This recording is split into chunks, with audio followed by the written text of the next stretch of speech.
के जाएंगे, फिर आप अपने व्यवहार में जाओगे, फिर से अपने संसारिक क्रियाओं में जाओगे, फिर से ये व्रत होंगे। आपका कर्तव्य क्या है? 7 दिन कथा सुनना आपका कर्तव्य नहीं है। 8वें दिन से जो सुना है उसकी रख रखाव करना, वो बने रहे चित्त में, वो आपका कर्तव्य है। तो ये भागवत जी के महात्म का प्रथम सर्ग। इस प्रकार ज्ञान वैराग्य के वर्धन के लिए भागवत जी की कथा होती है। अब भागवत जी का दूसरा महात्मा मैं सूक्ष्म में सुनाऊं। नारद जी महाराज ने सनत कुमारों से प्रश्न किया जब वो कथा सुना रहे थे कि महाराज, कथा सुनने से कौन कौन से पापी लोग पाप से मुक्त हो जाते हैं, मुझे कृपा करके बताओ। कथा सुनने से किन किन के पाप नष्ट होते हैं? ये मानवा पाप कृतस्तु सर्वदा सदा दुराचार रता विमार्गगा क्रोधाग्निदग्धा कुटिलश्च कामिनः सप्ताह यज्ञेन कलौ पुनन्ति ते। यहां पर कुछ पाप बताए गए हैं, सुनेंगे कौन कौन से पाप हैं। सबसे पहला सदा दुराचार। दुराचार किसको कहते हैं? कोई गलत काम कर रहा था और आपको भी उससे प्रेरणा मिल गई हो, मैं भी करके देखूं, ये दुराचार। उसको तो पाप लगेगा, आपको महापाप लगेगा, क्योंकि आप किसी ऐसे से इन्फ्लुएंस हुए हो जो पापी है। आजकल के बच्चे क्यों बिगड़ जाते हैं? यूनिवर्सिटी में देखा कि कोई धुआं उड़ा रहा था, क्या कूल लग रहा है, धुआं निकल रहा है इसके मुंह से, मैं भी उड़ा के देखूं। वो उड़ा के देखने के चक्कर में खुद भी वैसे ही हो जाता है। आप यदि किसी ऐसे से इन्फ्लुएंस होते हो जो मां पापी है।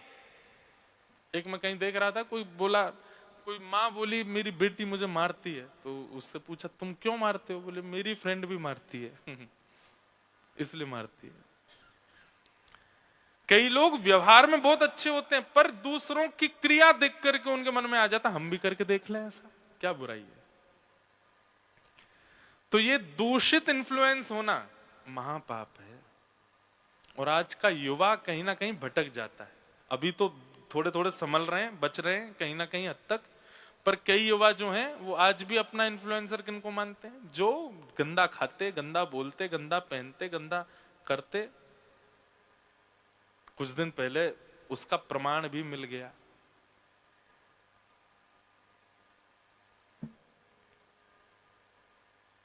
मेरी प्रार्थना है कि किसी ऐसे से इन्फ्लुएंस मत होइए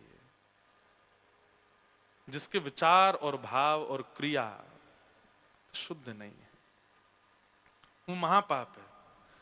ये मानवा पाप कृतस्तु सर्वदा सदा दुराचार। पहला पाप सदा दुराचार। दूसरा आया विमार्गगा। दूसरा पाप क्या है?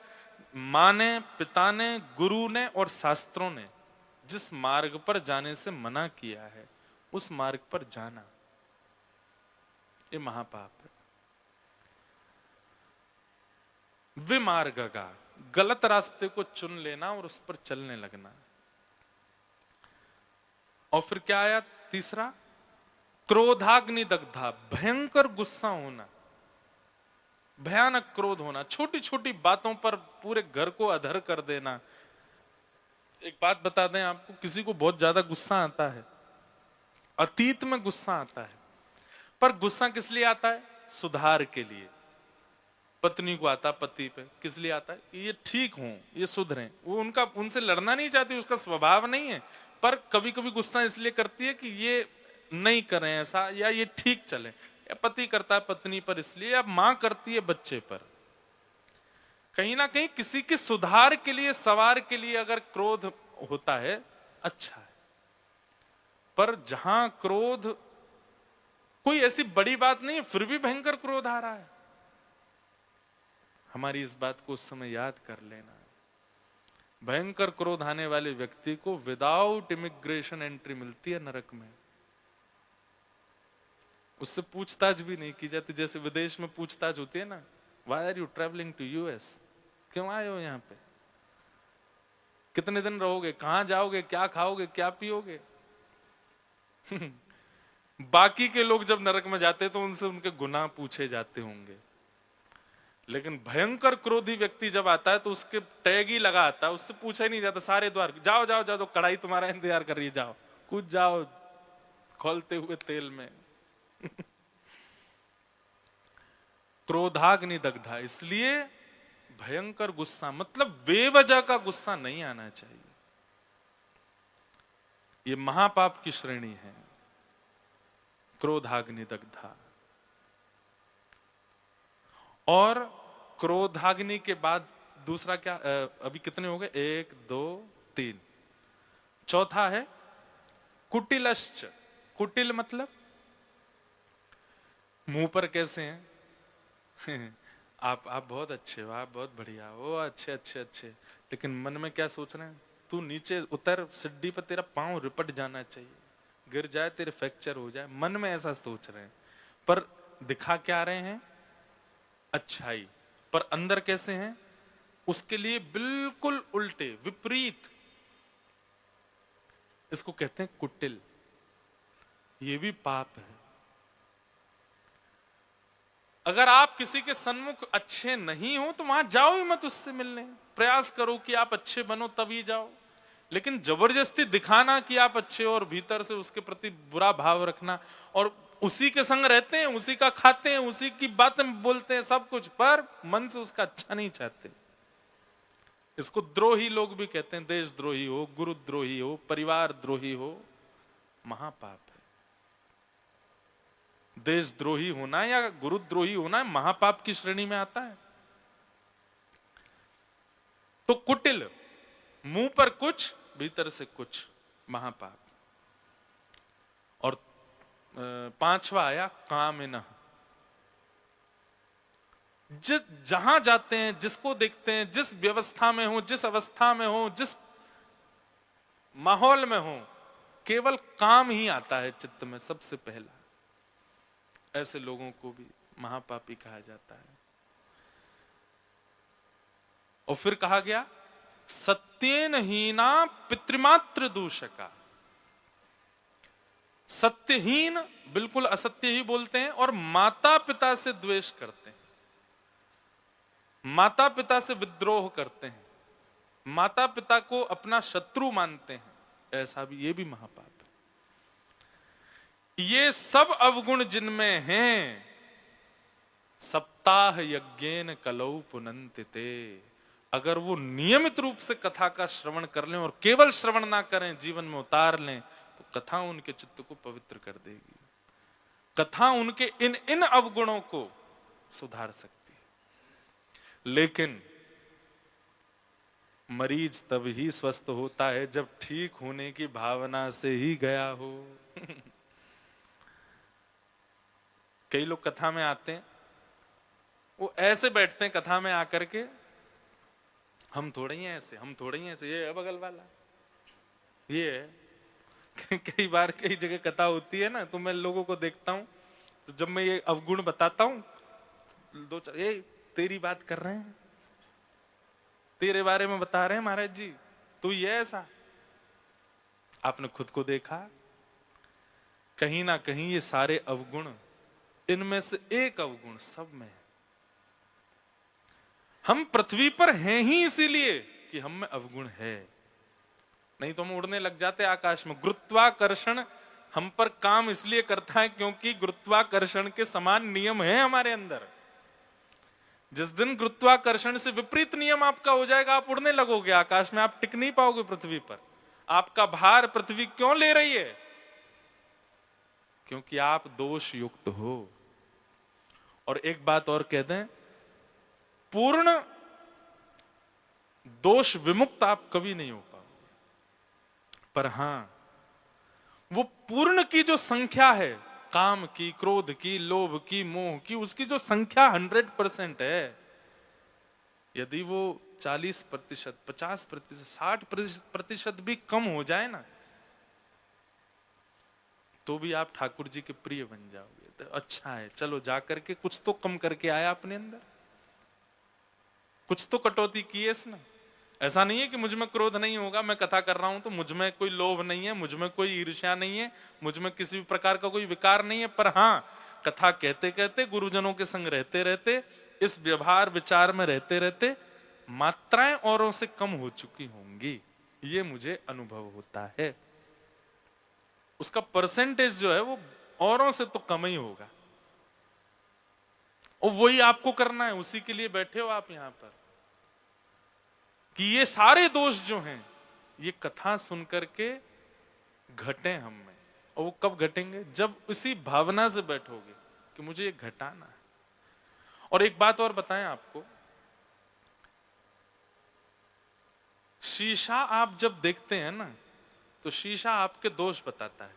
तुम्हारे नाक पे ऐसा लगा है, तुम्हारी आंख ऐसी हो रही है, बाल की इधर उधर से जो है लड़ें निकल रही हैं। आप उन चीजों को व्यवस्थित करते हो शीशे में देख करके। कथा भी एक प्रकार का शीशा ही है, प्रतिबिंब है। यहां आपको अपना दोष देखना पड़ेगा, आपको विश्वास करके अपने अंदर स्वीकार करना पड़ेगा, ये दोष महाराज जी ने जो बताया ये है मुझे, और मुझे इस पर वर्क करना है। मेरा कितना जीवन बचा मुझे नहीं पता, मुझे इसको ठीक करना है, इसको स्वस्थ करना है। इस भावना से आप कथा में बैठेंगे, कथा अपने आप परिवर्तित कर देगी आपको, अपने आप परिवर्तन अनुभव होने लग जाएगा आपको। 7वें दिन आप थोड़े मौन होने लग जाओगे। कथा आपने सुनी है, इसका 8वें दिन से रिएक्शन क्या होगा? एक सूक्ष्म मौन की अवस्था, थोड़ा बात करने का मन कम होगा, थोड़ा मौन रहोगे। दूसरा, बस्ती छोड़ एकांत बिठावे। आपको ज्यादा भीड़ में रहना और या ज्यादा नाम मिलना, शोहरत मिलना, बहुत ज्यादा प्रशंसा मिलना, उससे आपको बचोगे। थोड़ा एकांती अच्छा लगेगा, आत्मचिंतन बढ़ेगा। को हम कस्तवम कुतः, मैं आया क्यों था दुनिया में, मेरा काम क्या था यहां आने का, मैंने दिया क्या इस राष्ट्र को, संसार को या परमात्मा को? केवल अपने अपने अलावा कुछ सोचा मैंने? ये सारी सोचें आपके चित्त में चलेंगी। ये सब कथा के रूप हैं।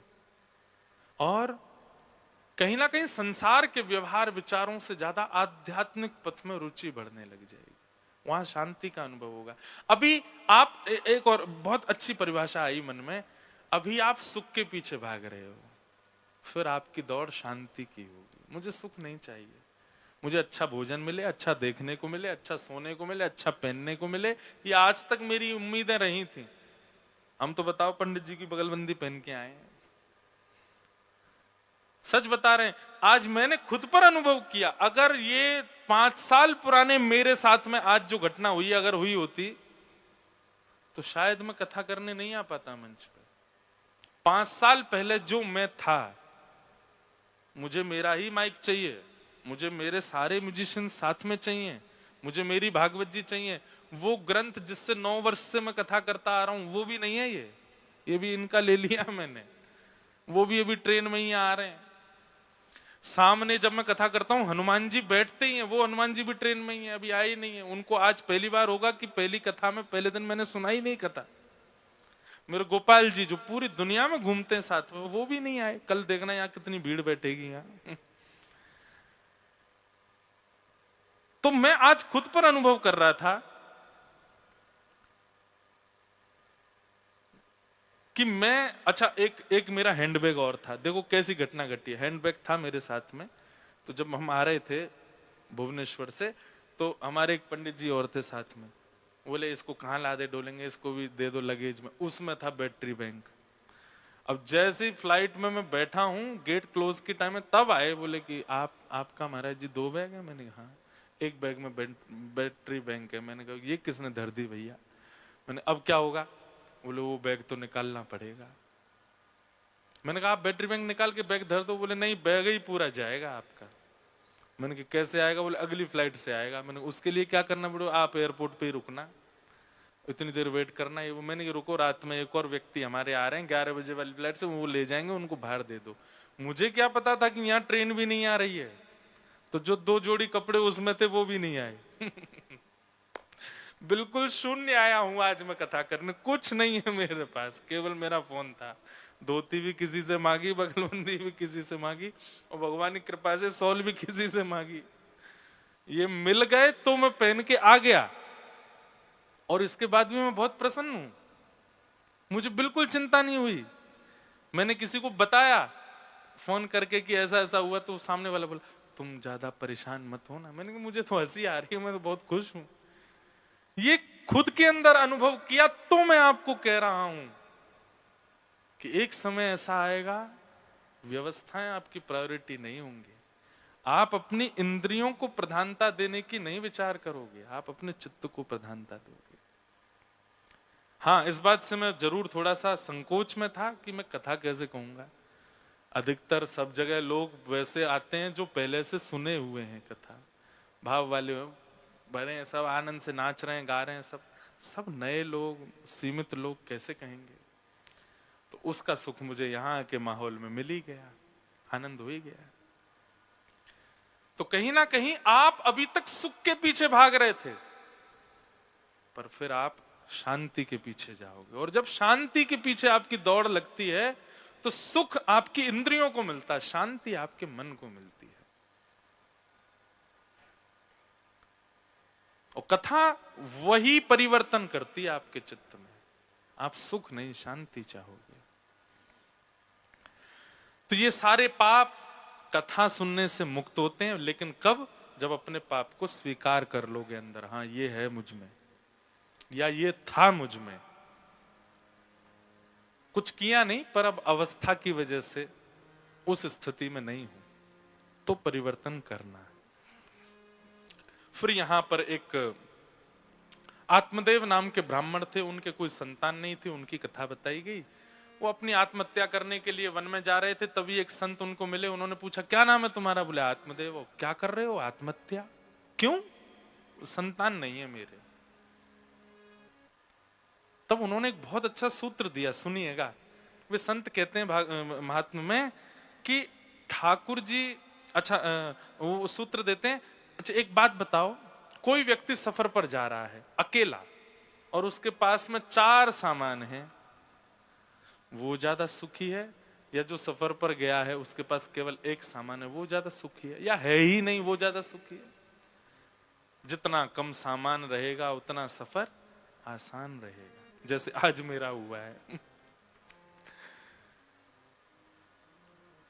ऐसे ही जीवन है, जितने कम संबंध उतने ज्यादा खुश आप, और जितने ज्यादा आपके संबंध हैं, जितने ज्यादा, बुरा नहीं मानिएगा किसी की अगर बहुत बड़ी फैमिली हो, पर जितने ज्यादा आपके संबंधी होते हैं उतनी ज्यादा टेंस्ड लाइफ जीते हो आप।